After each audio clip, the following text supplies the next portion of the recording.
तो America deal चाहता है या जंग चाहता है? जी हां, पीछे कुछ घंटों में यानी 24 से 36 घंटों में जिस तरह से अमेरिका ने हमले ईरान पर किए, उसके बाद तो यही लगता है कि क्या वाकई अमेरिका बातचीत चाहता है या फिर वो शुरुआत से मन बनाकर उसने रखा है कि वो ईरान पर हमले करेगा, वो जंग की तरफ आगे बढ़ेगा। नमस्कार, मैं हूं नीलू। तो अमेरिका के हमलों के बाद ईरान ने अब जवाबी कार्रवाई की है। लेटेस्ट खबर के साथ शुरुआत कर रहे हैं इस वीडियो की, जो कि अब जो गुरुवार सुबह यानी कि 11 तारीख की सुबह जो हमला किया गया अमेरिका की तरफ से, उसके बाद ईरान ने जो हमले किए हैं उससे इस वीडियो की शुरुआत करते हैं। तो अमेरिका के हमलों के बाद ईरान ने जवाबी कार्रवाई की है। ईरानी सेना ने अपने बहरीन और कुवैत में अमेरिकी मिलिट्री बेसिस पर अटैक किया। साथ ही ईरान ने हॉर्मुज स्ट्रेट में 2 जहाजों को भी निशाना बनाया है और इस बात का दावा ईरान ने किया है। अमेरिका के ईरान पर गुरुवार तड़के किए गए हमले के बाद ईरान के जवाबी अटैक से पश्चिम एशिया में एक बार फिर से तनाव बढ़ता दिखाई दे रहा है। इसमें एक बार फिर पूरे क्षेत्र में युद्ध के लौटने का अंदेशा अब पैदा हो गया है और लोग इस आशंका में हैं कि इसके बाद होगा क्या ये युद्ध और ज्यादा बड़े पैमाने पर आगे बढ़ेगा।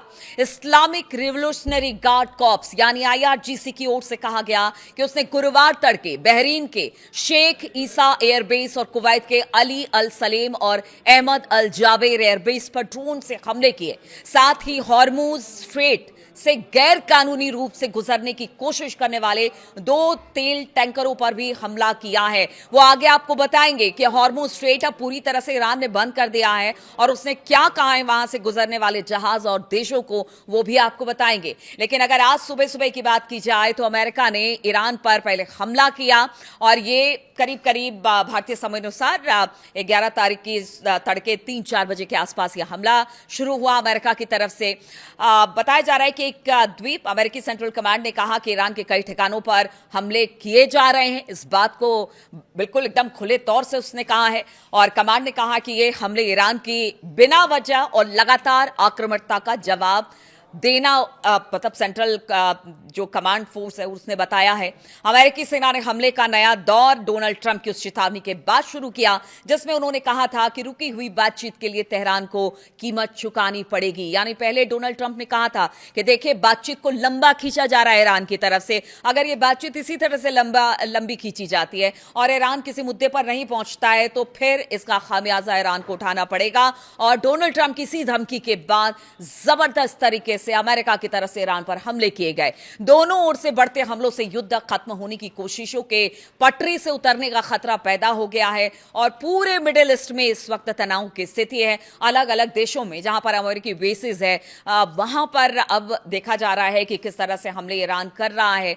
लेकिन अगर सेंट्रल कमांड यानी अमेरिकी सेंट्रल कमांड की बात की जाए तो उसने सोशल मीडिया पर एक पोस्ट में कहा कि कमांड इन चीफ के निर्देश पर यूएस सेंट्रल कमांड की फोर्स ने आज शाम ईरान के कई ठिकानों पर अतिरिक्त आत्मरक्षा हमले शुरू किए हैं और यह हमले ईरान के बिना वजह और लगातार जारी आक्रामकता के जवाब में दिए जा रहे हैं। यानी अमेरिका का कहना है कि पहले उसने मारा, उसके बाद हमने उसका जवाब दिया है। लेकिन आप समझिए, एक हेलीकॉप्टर के गिरने के बाद जिसकी तस्दीक डोनाल्ड ट्रंप ने पहले यह कही थी कि हो सकता है कि किसी तरह से कोई खराबी आ गई हो, दोनों जो उसमें पायलट थे उनको बचा लिया गया, फिर अचानक ऐसा क्या हुआ कि उन्होंने हमला कर दिया ईरान पर। अब कह रहे हैं कि ईरान ने हमला किया और उसी का जवाब दिया जा रहा है।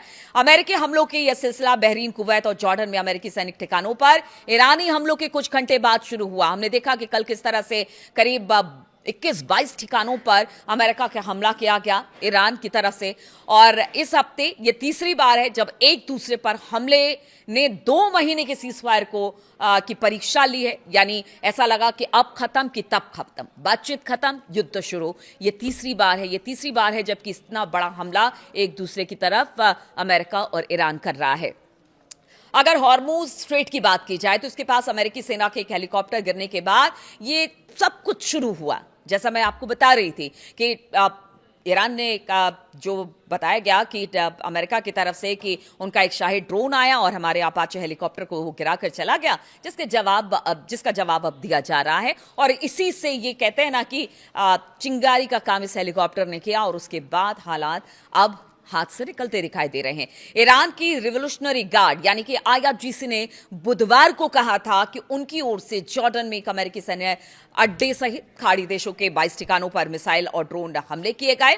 जिस तरह का दावा था वो तस्वीरें भी आई। ईरान ने इन हमलों को हॉर्मुज स्ट्रेट के आसपास अमेरिकी सैन्य हमलों के जवाब में कार्रवाई बताया। मतलब आप सोचिए कि अगर इस पूरे मामले को देखा जाए, जब तीसरी बार है कि सीजफायर बिल्कुल खतरे में आ गया है, तो एक अपाचे गिरता है अमेरिका का, अमेरिका ईरान पर हमले करता है, फिर उसके जवाब में ईरान अमेरिका के 22 ठिकानों पर हमला करता है। आज सुबह फिर बताया जाता है कि अमेरिका ने ईरान के कई शहरों पर हमला किया और उसके बाद कुछ देर के बाद ही ईरान ने भी बताया कि हमने भी कुछ कार्रवाई की है, हमने भी हमले किए हैं ईरानी एयरबेसेस पर और कुछ जो हॉर्मुज से गुजरने वाले जहाज थे उनको भी टारगेट किया। यानी पिछले 36 घंटे में ये 3-4 इंसिडेंट एक के बाद एक आया है, जिसके बाद स्थिति बहुत बदतर हो गई है। ईरान के खाड़ी देशों में अगर बात की जाए तो अमेरिकी हितों पर हमलों के बाद डोनाल्ड ट्रंप ने कड़ा रुख अपनाने का संकेत देते हुए तेहरान को धमकी दी थी, लेकिन कहां ईरान इस धमकी को मानने वाला है। उन्होंने अमेरिकी मीडिया से बात करते हुए कहा कि अगर तेहरान जल्द किसी समझौते पर नहीं पहुंचता है तो अमेरिका उसके महत्वपूर्ण बुनियादी ढांचों को निशाना बना सकता है।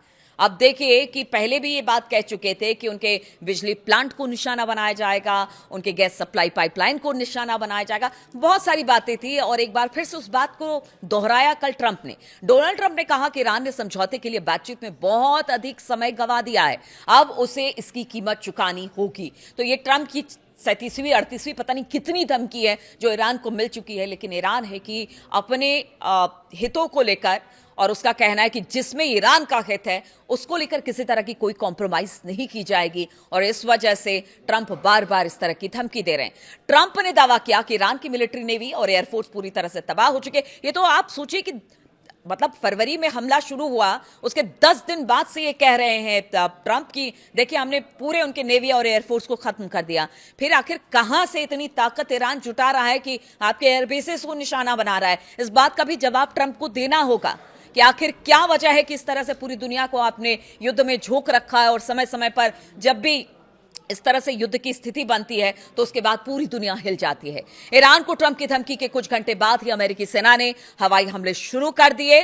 दूसरी ओर अगर ईरान की बात की जाए तो ईरान लगातार कहता रहा है कि वो अमेरिका के हमलों और धमकियों से नहीं झुकेगा। ईरान ने अमेरिका की किसी भी सैन्य कार्रवाई का जवाब देने की बात कही है और वो अब भी दे रहा है। अभी तक उसने ऐसा करके दिखाया है, उसने हर हमले का जवाब हमले से दिया है। ऐसे में दोनों देशों के बीच बातचीत के जरिए समाधान की उम्मीद अब फीकी पड़ती दिखाई दे रही है। ईरान के राष्ट्रपति मसूद पेजेश्कियान की बात करें तो उन्होंने एक्स पर एक पोस्ट किया। उन्होंने लिखा कि जरूरी इंफ्रास्ट्रक्चर लोगों के जीवन रेखा होती है। ट्रांसपोर्ट नेटवर्क से लेकर बिजली और पानी इंडस्ट्री तक लोगों को निशाना बनाने की धमकी ताकत का प्रदर्शन नहीं, बल्कि किसी देश के संकल्प के सामने हताशा की निशानी है। यानी वो अमेरिका को हताश बता रहे, ट्रंप को हताशा में उठाया हुआ कदम बता रहे हैं जो अमेरिका हमला कर रहा है ईरान पर, या फिर उनके बेसिक इंफ्रास्ट्रक्चर को निशाना बनाने की ट्रंप बात कर रहे हैं, उसको पेजेश्कियान ने हताशा बताया है अमेरिका के। तो इधर अमेरिका की धमकी का जवाब दिया जा रहा है और अब खबर मिल रही है कि ईरान ने हॉर्मुज स्ट्रेट को पूरी तरह से बंद कर दिया है। ईरान के शीर्ष संयुक्त सैन्य कमान ने गुरुवार को इसका ऐलान कर दिया। ईरानी सेना ने कहा कि किसी भी तेल टैंकर या फिर कमर्शियल जहाज को इस समुद्री गलियारे से जाने की अब बिल्कुल इजाजत नहीं दी जाएगी। तो देखिए लग रहा था कि यहां से हालात बेहतर होंगे, दुनिया भर में जो गैस और तेल की किल्लत है वो खत्म होगी, धीरे धीरे कर एक कॉरिडोर बनाकर जहाजों को जाने का रास्ता दिया जा रहा था। लेकिन ट्रंप और अमेरिका के हमले के बाद अब पूरी तरह से आईआरजीसी ने कह दिया है कि ये जो हॉर्मुज स्ट्रेट है ना, जहां से आप अपने तेल और गैस के जहाज लेकर जाते हैं, वो बिल्कुल बंद कर दिया जाएगा। अब वो किसी के लिए नहीं खुलेगा। कमान की ओर से जारी बयान में कहा गया कि जो जहाज हॉर्मुज से गुजरने की कोशिश करेगा उसको निशाना बनाते हुए गोली चलाई जाएगी, और ऐसे में यहां से गुजरने वाले जहाजों की सुरक्षा की जिम्मेदारी खुद उन देशों की होगी जिनके जहाज यहां से निकलेंगे। अमेरिका के हमलों के बाद ईरान ने हॉर्मुज स्ट्रेट को बंद करने की अब पूरी तरह से घोषणा कर दी है, जिससे अब पश्चिम एशिया में युद्ध फिर से फैलने के संकेत अब साफ तौर से दिखाई दे रहे हैं, और साथ ही साथ तेल और गैस की कीमतों में उछाल आने का खतरा पैदा हो गया है। हॉर्मुज बंद होने से दुनिया के बड़े हिस्से में खाड़ी देशों से तेल और गैस की आपूर्ति जो होती है वो पूरी तरह से रुक जाएगी। भारत भी इसमें सीधे तौर पर प्रभावित होता दिखाई देगा। ऐसे में भारत में तेल गैस संकट अब आने वाले दिनों में हो सकता है कि अगर यहां से स्थिति नहीं सुधरी तो फिर और बढ़ सकता है। अमेरिकी सेना ने बुधवार रात को ईरान के खिलाफ नए सिरे से हमले शुरू किए। ईरानी मीडिया ने बताया कि देश के दक्षिण में हॉर्मुज स्ट्रेट के पास धमाके हुए। दक्षिण बंदरगाह शहर बंदर अब्बास, केशम द्वीप, मिनाब, सिरिक शहरों में धमाकों की आवाज सुनी गई और इसके बाद ईरान ने हॉर्मुज बंद करने और हमले का जवाब देने की बात कही है और वो हमले इस वक्त हो रहे हैं। ईरान की ओर से इससे पहले खाड़ी देशों में अमेरिकी ठिकानों पर हमले किए गए थे। ईरान के विदेश मंत्रालय ने कहा कि खाड़ी में उसके पड़ोसी देशों की अमेरिका और इजरायली हमलों को रोकने की कानूनी और नैतिक जिम्मेदारी है। आप चाहिए तो रोकिए, यानी जितने अरब देश हैं उनसे ईरान कह रहा है कि आपकी जिम्मेदारी है। अगर यहां हालात बिगड़ते हैं तो उसमें साफ तौर से आप जिम्मेदार होंगे, क्योंकि अमेरिका के एयर बेसिस आप ही के देश में है। खाड़ी देशों को अपनी जमीन या सुविधाओं का इस्तेमाल ईरान के खिलाफ होने से रोकना होगा, तभी जाकर कुछ फैसला हो सकता है इस युद्ध का। ईरान ने हॉर्मुज बंद करने का ऐलान अब कर दिया है। वहीं दूसरी ओर अमेरिकी सेना का कहना है कि कमर्शियल जहाज हॉर्मुज स्ट्रेट से गुजरना जारी रखे हुए हैं। अमेरिकी सेना ने एक्स पर कहा कि हॉर्मुज से जहाजों का आना जाना जारी है, लेकिन ईरान ने जो कहा है उसके बाद क्या। और कल जिस तरह से कुछ जहाजों को टारगेट, यानी आज तड़के जिस तरह से अमेरिका का हमला हुआ उसके बाद हॉर्मुज को बंद करने की ईरान ने बात कही और साथ ही साथ कुछ जहाजों को टारगेट करने की बात भी कही है, तो ऐसे में क्या अमेरिका इन जहाजों को सुरक्षित रख पाएगा? क्या उनकी बात पर भरोसा करके बाकी देश अपने जहाज यहां से गुजार पाएंगे? लगता तो ऐसा कुछ नहीं है, भले अमेरिका दावा कितना भी कर ले, लेकिन स्थिति इस वक्त विकट है, विकराल है। इसलिए बार बार कहा जा रहा है कि क्या वाकई ट्रंप बातचीत चाहते हैं या जंग ही एकमात्र विकल्प अमेरिका के सामने है। वो सिर्फ समय को आगे बढ़ा रहे हैं।